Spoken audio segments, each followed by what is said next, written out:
Salut à tous, cette vidéo est la partie 2 où je présente mon top et mes flops des films d'horreur. Et on passe, là on va faire 4 films de la même saga, donc accrochez-vous. Enfin, je vais les dire dans la même vidéo, comme ça m'évitera de faire du montage.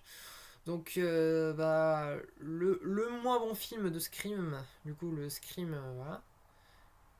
La saga c'est Scream. Du coup le moins bon film de Scream c'est Scream 3. Ça veut être drôle, mais c'est pas drôle. Mais c'est bien quand même parce qu'il y a le Scream, il y a aussi, c'est le troisième, donc il y a un élément nouveau qui apporte à la saga. Et ouais, j'aime beaucoup le fait que on peut s'attendre à tout. Voilà, comme le dit Randy d'ailleurs, c'est Randy qui le dit. On peut s'attendre à tout dans le troisième volet d'une saga.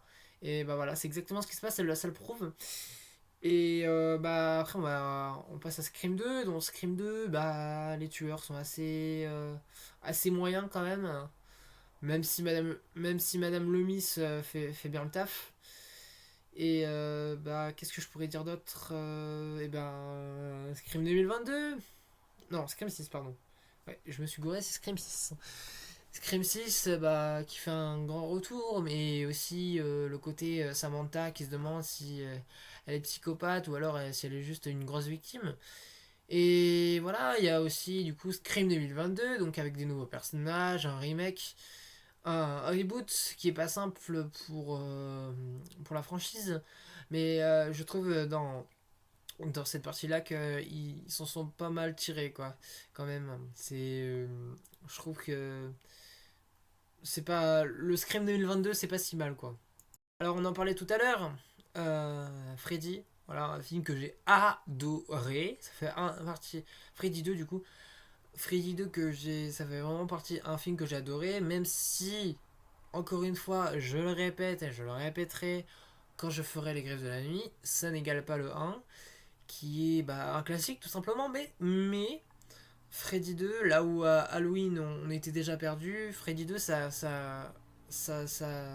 ouais, c'est à peu près au même niveau que le un, mais j'aime beaucoup les personnages et j'aime bien aussi l'utilisation que le réalisateur il fait de la peau de chagrin. La peau de chagrin qui, on le rappelle, c'est un, un, un gars jeune qui se fait manipuler par un gars vieux. Et du coup, j'ai bien aimé cette utilisation assez rare dans les films d'horreur. Et voilà. Et je trouve encore une fois que la scène de la piscine est assez mythique et mystique. Et elle fait assez flipper aussi. On enchaîne avec le premier Halloween qui est un classique avec Michael Myers, avec Jamie Lee Curtis, avec plein de jolis noms, plein de jolis mondes. Réalisé par John Carpenter en 78, c'est l'un des premiers slashers, tout simplement. Et franchement, c'était dur à réaliser. Et je pense que John Carpenter a su faire le taf. Michael Myers, qui est un tueur exceptionnel dans le sens où il fait flipper, quoi. Et puis, ouais, j'aime bien aussi le côté ado, tout ce qui touche autour des ados, les couples, qui est assez présent dans Halloween, dans le premier Halloween justement. Et puis, et aussi, même aussi dans le deuxième, et qui est justement pas absent dans le troisième et dans le quatrième film. Donc ça rajoute des défauts dans le troisième et le quatrième film. Et voilà, je vous propose de passer au suivant. Conjuring, qui est un film totalement que j'adore. Voilà, le premier film est un classique, le premier Conjuring du coup. Et puis voilà, j'adore les personnages. Je trouve que les dossiers, les Warren sont hyper attachants, ils sont super. Non, mais je les trouve très sympathiques. Et puis voilà, comme je le disais, c'est un classique. Si tu veux voir des films d'horreur, tu regardes Conjuring, tu regardes. Voilà, ça fait partie des classiques à voir si tu veux vraiment regarder des films d'horreur. Et puis, qu'est-ce que je pourrais dire d'autre plus? C'est le suivant. L'exorciste qui est un classique avec la scène où l'actrice tourne le visage parce qu'elle est possédée par l'âme de Satan. Et du coup, bah. C'est devenu un classique. Le prêtre qui se suicide à la fin pour libérer la fille.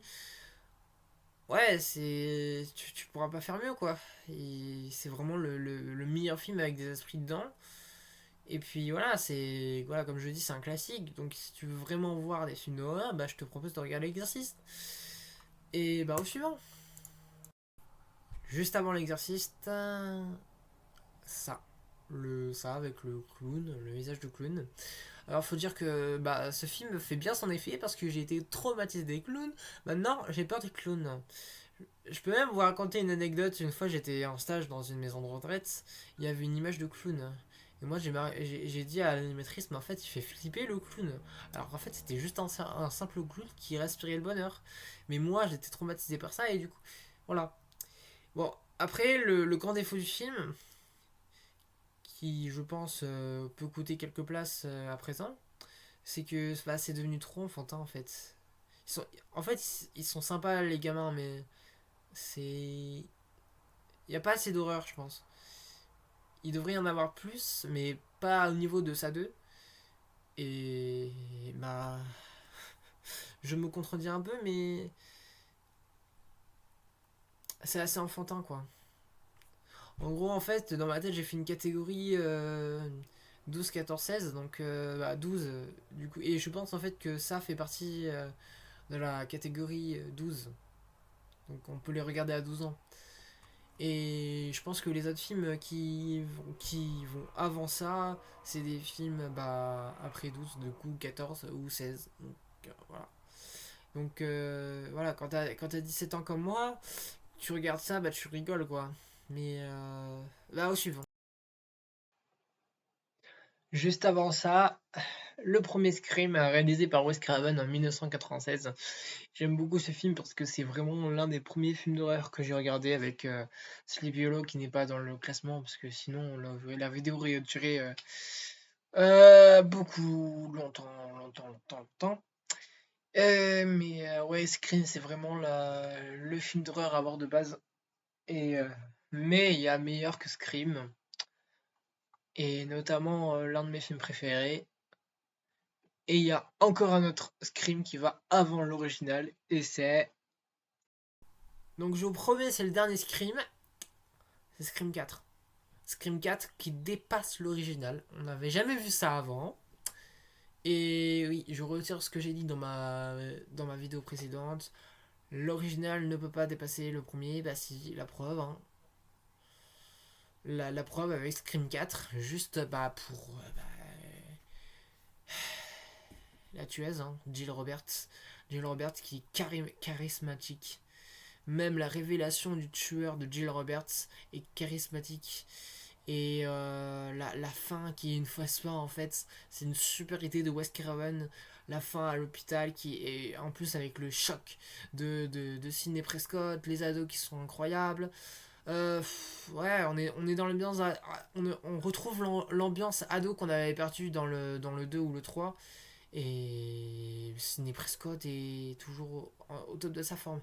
Même si je pense qu'elle aurait dû mourir dans Scream 4. Et bah, il se hisse, je pense, dans le top 5 de mes films d'horreur préférés.